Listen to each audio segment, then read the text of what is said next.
ធ្វើការរត់ថ្ងៃស្រ័យហត់នឿយនិងសម្ពាធខ្លាំងមែនអត់ប៉ុន្តែកុំភ្លេចថាឡានប្រណាំងទូលឿនយ៉ាងណាក៏គង់តែជោគចូលចាក់ប្រេងដែរជីវិតអ្នកក៏ដូចគ្នាការសម្រាកមិនមែនមានន័យថាការចោះចាញ់ឬបោះបង់ទេតែជាការត្រៀមខ្លួនដើម្បីដើរទៅមុខឲ្យរឹងមាំជាងមុនហើយសម្រាប់ចុងសប្តាហ៍នេះដែរតើបងប្អូនមានគម្រោងថានឹងទៅកំសាន្តនៅណានៅបើសិនជានៅទេតោះតាមដានប្លុកទៅគិរីរោមជាមួយខ្ញុំទាំងអស់គ្នា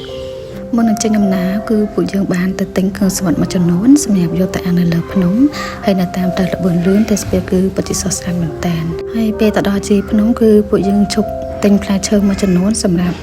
ញ៉ាំនៅតាមដងផ្លូវហើយផ្លែឈើទាំងដែរគឺជាផ្លែឈើដែលអ្នកភូមិនៅទីនោះគាត់ដាំហើយស្បូរជាងគេគឺដូងក្អូបនឹងពិតជាផ្អែមឆ្ងាញ់បើសិនជាអ្នកទាំងអស់គ្នាបានទៅដល់អាចចូលសាកបានរមណីយដ្ឋានការីរងគឺជាកន្លែងមួយដែលមានទេសភាពស្រស់ស្អាតនិងមានខ្យល់អាកាសត្រជាក់ស្រួលនៅទីនេះមានដើមស្រស់ពុះពណ៌បេតុងស្រស់ដែលអាចមើលឃើញទេសភាពព្រៃភ្នំយ៉ាងស្រស់ស្អាតបរិយាកាសស្ងប់ស្ងាត់ស័ក្តិសមណាស់សម្រាប់អ្នកដែលចង់មកសម្រាប់លំហែនិងកិច្ចពីសម្ពាធនានាបើមានឱកាសមកលេងគិរីរម្ដងអាចនឹងទទួលបានទាំងខ្យល់អាកាសល្អទេសភាពស្អាតនិងអនុស្សាវរីយ៍ល្អៗជាច្រើនការដើរលេងម្ដងវាមិនមែនមានតែការទៅរកកន្លែងថ្មីឬទៅថតរូបស្អាតប៉ុណ្ណឹងទេប៉ុន្តែវាក៏ជាពេលវេលាមួយដែលយើងអាចផ្ដល់ឱកាសឲ្យខ្លួនឯងសម្រាប់ពីការងារនិងភាពមមាញឹកក្នុងជីវភាពប្រចាំថ្ងៃ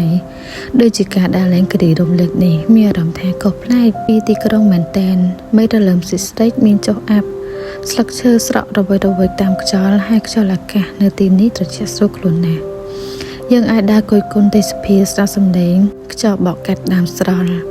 មើលពណ៌បៃតងជុំវិញហើយទុកខ្លួនឯងឲ្យស្ងប់ស្ងាត់ពីរឿងរ៉ាវរវល់មួយផ្លែតហើយអ្វីដែលយើងកាន់តែរីករាយគឺបានជួបជាមួយនឹងមនុស្សដែលយើងជិតស្និទ្ធអង្គុយនិយាយគ្នាលេងសើចជាមួយគ្នាហើយអាំងគ្រឿងសមុទ្រញ៉ាំក្តៅៗខណៈដែលខ្យល់ត្រជាក់បក់មករវិច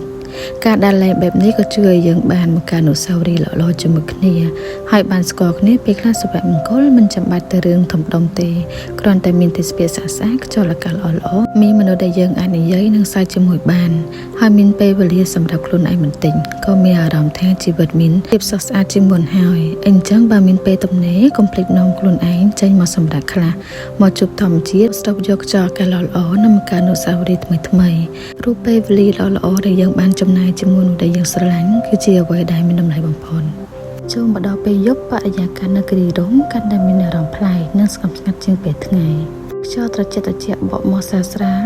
អាកាសធាតុត្រជាក់ស្រួលហើយជុំវិញមានតែសំឡេងធម្មជាតិធ្វើឲ្យមានអារម្មណ៍ថាចង់អង្គុយស្ងាត់ស្រូបយកបរិយាកាសនេះឲ្យបានយូរ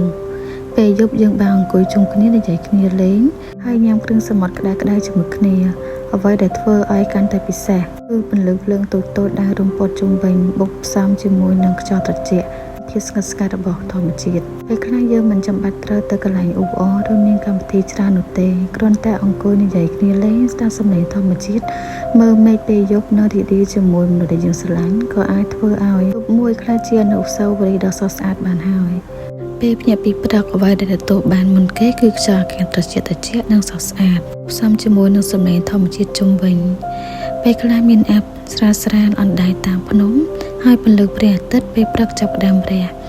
ប៉ះទៅលើមេឃស្រស់និងពណ៌បៃតងជុំវិញធ្វើឲ្យទេសភាពមើលទៅស្រស់ស្អាតបែបធម្មជាតិ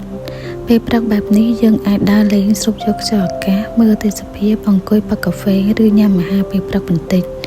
ហើយអង្គុយនិយាយគ្នាលេងដែលមានប្រញ្ញាទៅណាអ្វីដែលខ្ញុំចូលចិត្តជាងគេគឺអារម្មណ៍ស្ងប់ស្ងាត់នៅពេលព្រឹកនេះហើយมันមានសំឡេងរំខានច្រើនមានតែខ្យល់បក់ស្រាលសំឡេងសត្វនិងទេសភាពបៃតងជុំវិញវាធ្វើឲ្យអារម្មណ៍ស្រស់ស្រាយហើយចាប់ផ្ដើមថ្ងៃថ្មីដែលមានថាមពលល្អៗពេលខ្លះយើងគ្រាន់តែត្រូវការពេលព្រឹកមួយបែបនេះដើម្បីសម្រាកស្ដារកម្លាំងនិងរំលឹកខ្លួនឯងថាជីវិតមានភាពស្រស់ស្អាតពេលដែលយើងដកឃ្លាពីការងារមួយផ្លែតហើយងាកមើលមកធម្មជាតិជុំវិញខ្លួនអរគុណអ្នកទាំងអស់គ្នាដែលបានតាមដានវីដេអូរបស់ខ្ញុំពីដើមដល់ចប់សូមជួយ follow page របស់ខ្ញុំមួយផងអរគុណច្រើន